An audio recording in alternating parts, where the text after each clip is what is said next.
If you don't take care of your body, at some point your body will break and will force you to take care of it.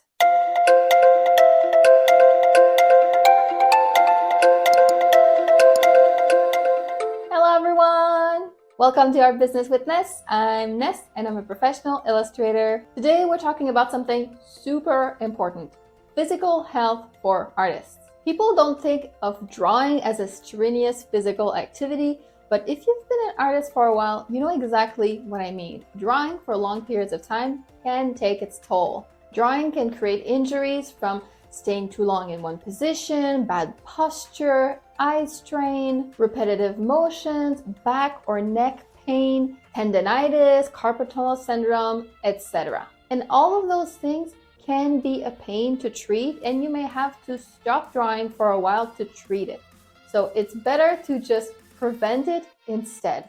It doesn't take too much to prevent injuries, and in the long run, these small changes can really make a difference so that you can keep creating art for as long as you want to. So today I'm giving you my best tips that I've learned over the years. And just before we jump into that, if you're new here and you would like to see more videos like this, then don't forget to subscribe to this channel and hit the little bell. The bell sends you a notification every single time I upload a new video, so you're sure that you won't miss any of my advice. All right, let's start. The first thing to keep in mind is posture. In order to create art, most of us will be sitting in the same position for long stretches of time. And if you have a bad posture while you do it, it can create a lot of pain in your body, particularly in the neck or in the back. The back pain typically comes from sitting for a very long period of time, especially without proper lumbar support to your lower back. And the neck pain comes a lot from looking down at your drawing. If your art is on your desk and you're looking down, this can really create tension in the neck. These aren't just things that you want to push through. If you notice that you have anything creating discomfort while you work, don't just ignore it like, I just have to deal with that. No, it's really important to find a position that you can sustain for a long period of time that won't cause you injury in the long run. So it's really crucial to set up a workspace that's really ergonomic. To have a perfect ergonomic workspace are several things to take into account. First of all is your chair. So it's best if you have a computer chair with a back, something that has good lumbar support. So something that really supports your back really well. So this chair, for instance, is not too bad. I use it only when I record, but it's important to be able to recline completely in your chair. I don't know if you can see that very well, so that you can let your back be supported. Now this chair, it's a little bit, I would have to really recline a lot. So typically I have this cushion right here, which I call my butthole cushion, and I put it on my chair. Even if I'm only here when I record, I don't want to hurt myself. So I put this cushion on my back like this so that I can recline back comfortably instead of having to sit like this with holding my back by myself, which can create some lower back pain on the long run. So you want that lumbar support. Most really good computer chairs, like the one that I have downstairs at my computer, they are really nice because they're a little bit closer, so you can recline without having to really lounge back. And they have this lumbar support, which I will give you some recommendations for good computer chairs in the description below. The second thing is to set your chair at the correct height. So you want your feet to be able to lie flat on the floor, so not too high where they don't touch the floor and kind of dangle, and not too low, because if your knees are too high, you won't get good blood flow to the legs. So you want your thighs to lie about parallel to the floor, with the knees slightly lower than your hips so that the blood can flow down in your legs. You want your feet to lie flat on the floor. You can achieve that either by just, keeping them on the floor, or you can have a little footrest if you want, as long as your knees aren't too high with the footrest. For the arms, you want them to be about 90 degrees from you like this. So either lying on the armrest of your chair, which I don't have armrest on this chair, or on the desk. So you want your elbow to be like this. You don't want to be like a T-Rex like this, and you don't want to have to reach out too far. You want it to be about like this. And lastly, you want to not have to look up or down while you're working. So if you use a computer to do your art, you want your monitor to be at around 1 arm length from your face, and you want to put it on some sort of monitor stand so that you don't have to look up or down, and it's completely right in front of your eye level. Now, if you work traditionally and you have either a painting or a drawing, or even if you work on the iPad, I recommend to use some sort of desk easel or drawing block in order to prop up your drawing so that you don't have to look down as much. When I work on my iPad, I use this. This is the Sketchboard Pro, so your iPad goes right here in the hole. It fits really snugly so it doesn't jiggle or anything like that. And then you have these so you can lie it like this and you can work on it.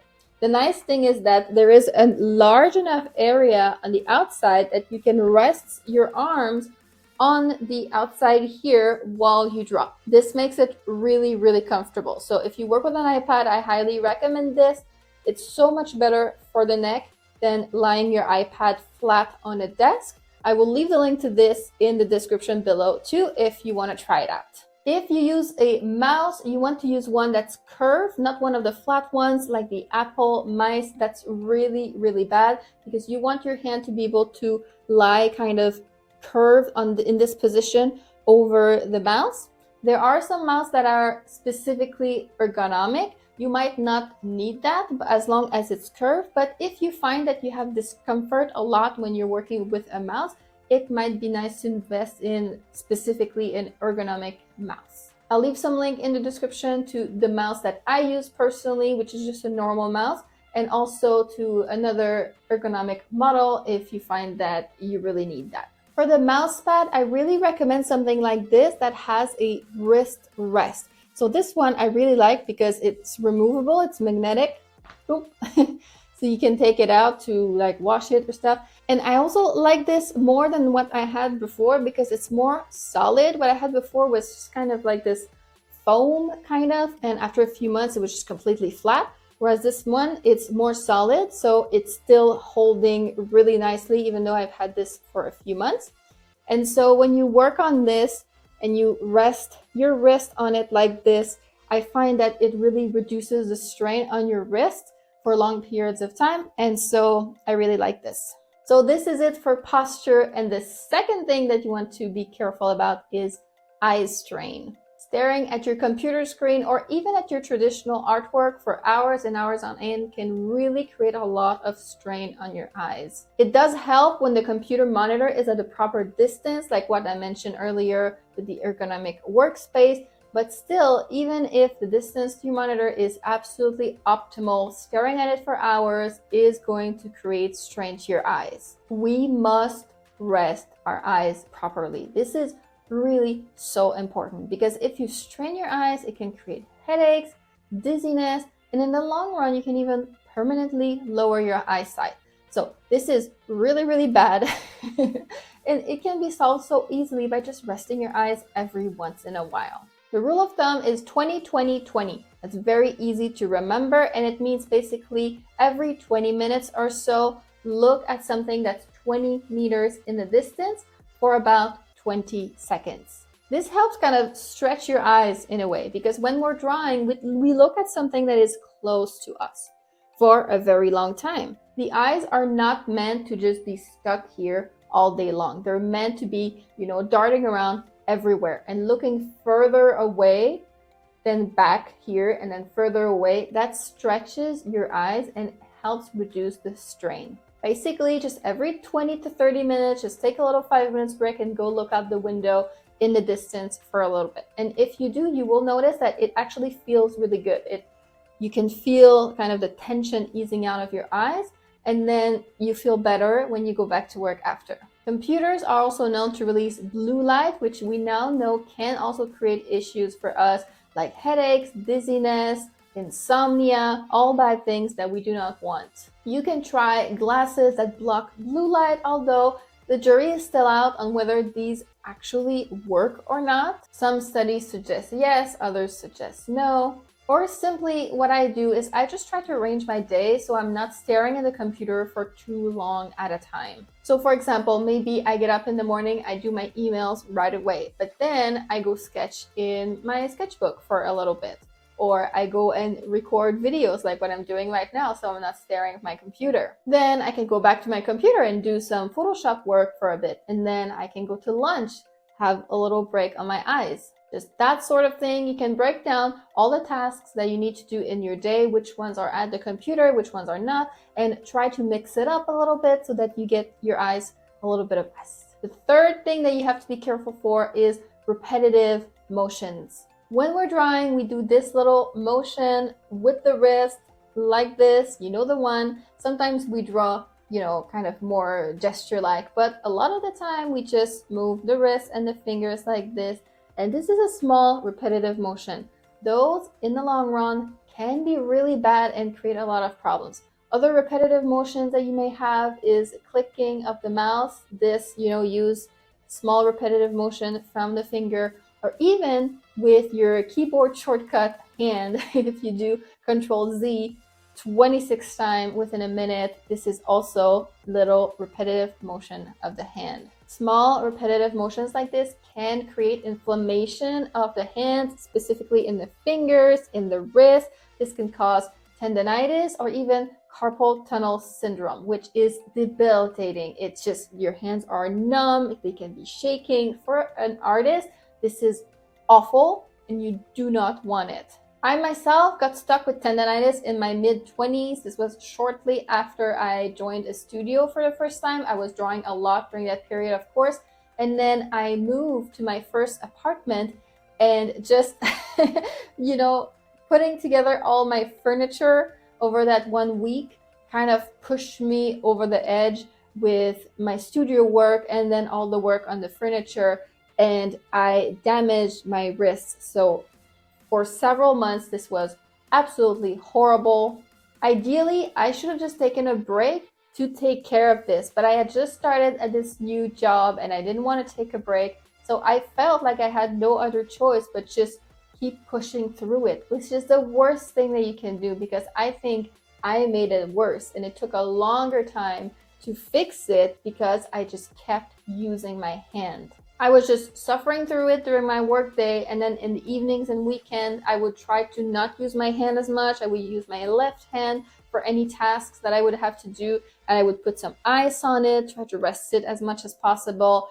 But this is not complete rest, of course, and because of that, it took months and months to fix it and go back to normal. But I don't think it actually ever went back completely to normal because it feels now that it's more fragilized. And even now, every once in a while, if I do some kind of more harsh movement or for a long period of time, it starts to hurt a lot faster than it should. And I know that I have to really back off or I'm going to injure myself again. Once you've had tendonitis once, it's easier for you to get it again. You always have to be careful. Basically, you do not want it. And the best thing you can do is prevention. So if you're working traditionally, one thing that you can do is try to learn to press more lightly on your pencil. This is something that you can learn for those of you who really kind of draw really, really hard. If you draw on the computer or on the iPad, you can change your settings so the pressure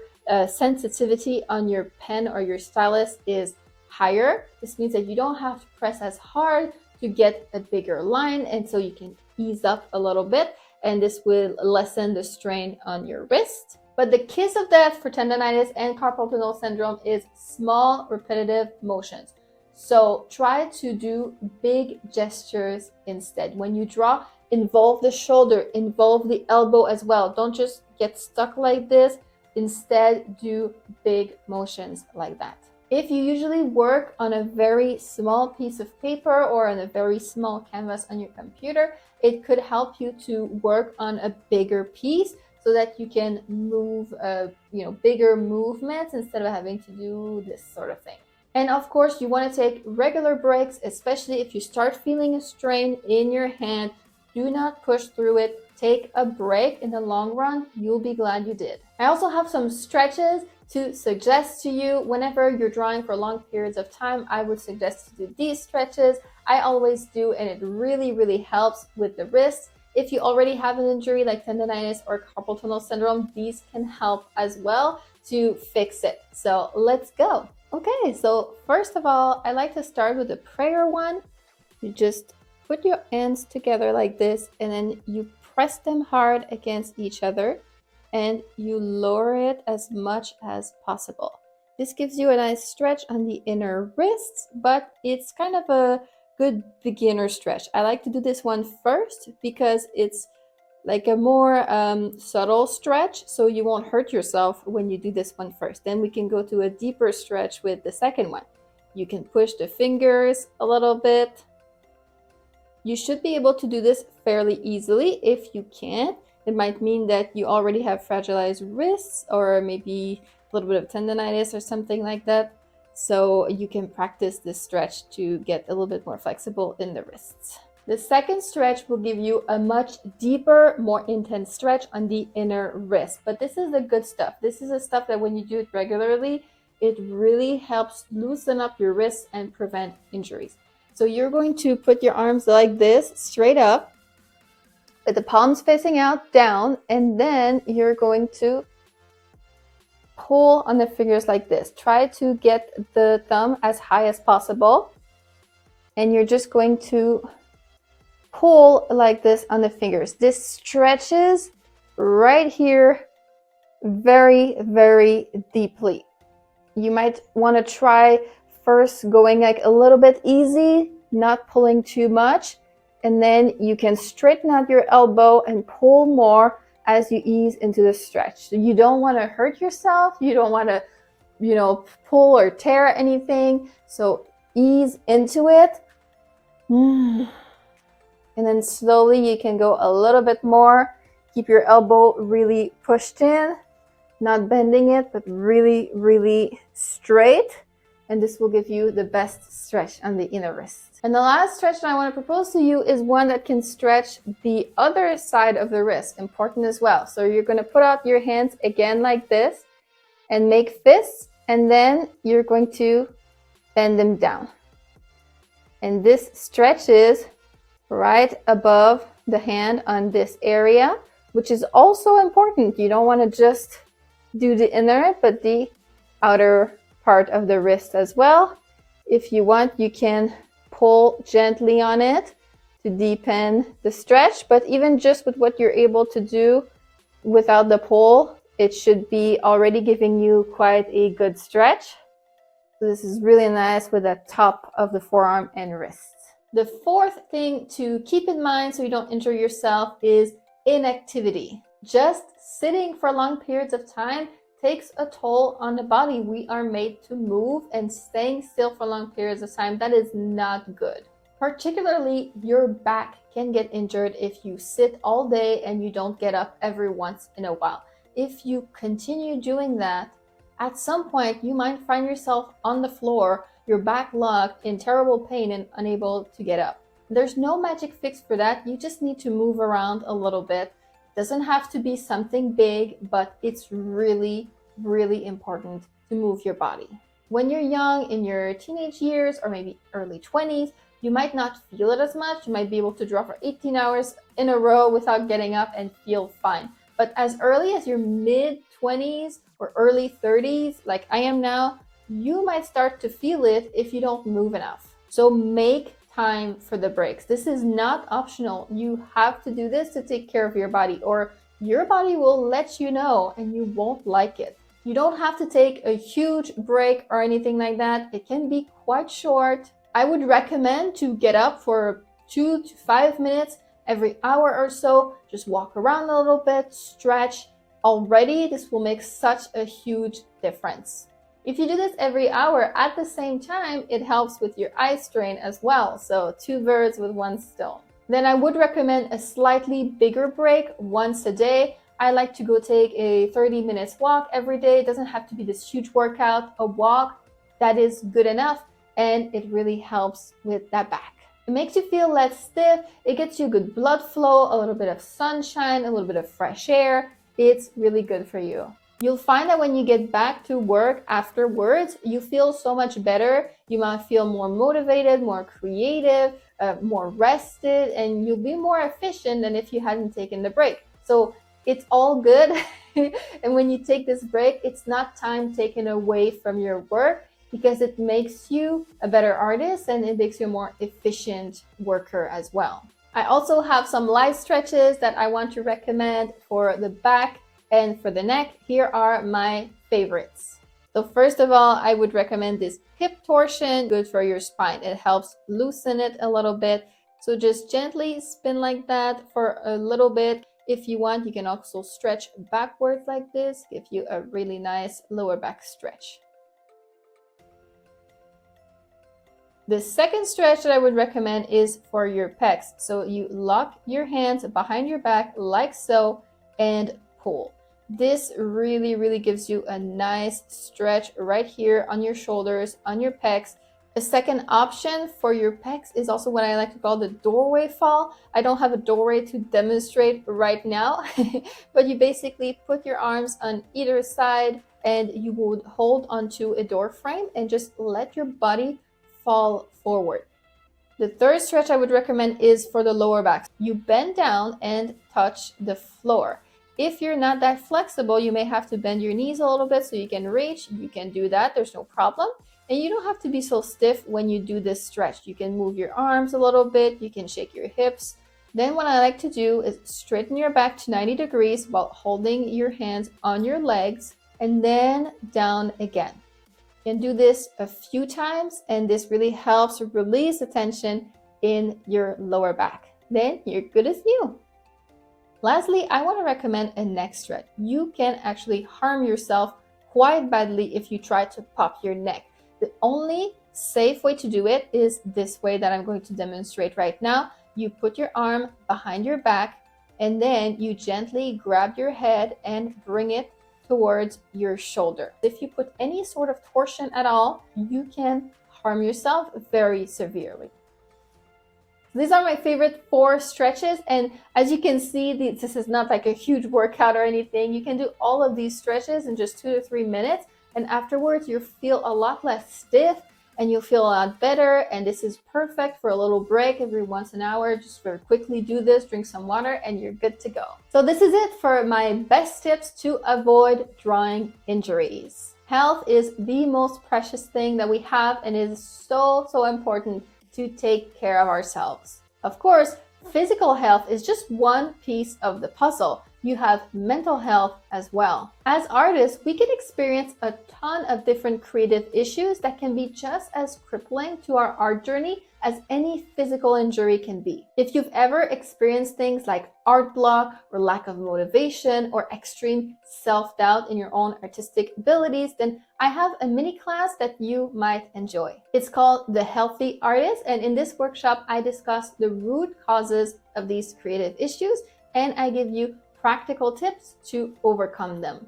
The class also helps you put together your own healthy work process that is sustainable so that you can keep being an artist for a long time without encountering these issues. If you would like to learn more, I will leave the link to that class in the description below, along with any and all of the things that I mentioned in this video. I will have links to things on Amazon for my mouse pad and the chairs and all the stuff that I mentioned if you want to check them out. All of this is going to be right below in the description. But that's it for me today. I hope that you enjoyed this video, and if you did, then don't forget to like, comment, and subscribe to help our small channel grow. Thank you so much for being here. I appreciate you, and I will see you in my next video. Bye bye!